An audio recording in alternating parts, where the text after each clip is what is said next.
All right, so this is the Arduino assignment for Worksheet 7, which is the Pan and Tilt worksheet.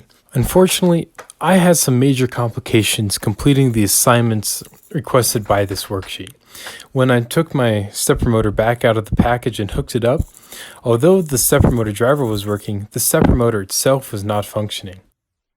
Thinking it might be some technical issue or something I overlooked, I went ahead and hooked it up with the original stepper motor library and code that we used back when we were first learning the components of Arduino. Even with this original code, I still couldn't get it to work.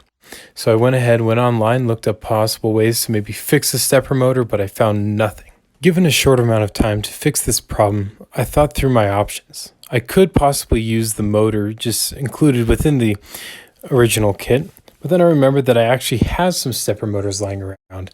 Stepper motors from the LEGO Mindstorms kit I had as a kid.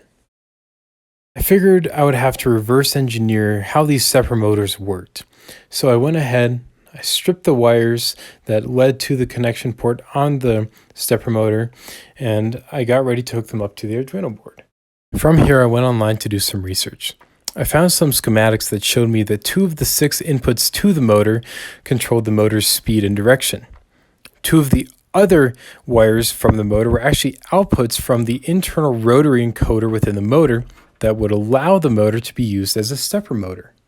From here, I wrote a program to determine if I would be able to both control the motor's speed and direction and to see if I could decode the rotary encoder's outputs.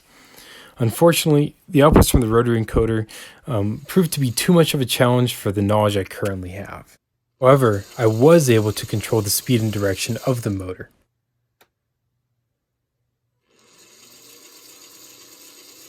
Wondering if someone else had already solved this problem, I went online to do some more research. However, I found that everyone seemed to have the same problem. They couldn't figure out how to decode the rotary encoder's outputs. So I moved forward with what I had. I went ahead and modified the original Pan and Tilt code such that it would work with the new motor, currently acting as just a straight DC motor. From here, I applied the cardboard and tape to make it into the full Pan and Tilt model, and I completed the assignment to the best of my ability given the limited resources I had. And here's just a video of me to cap it off. Thank you.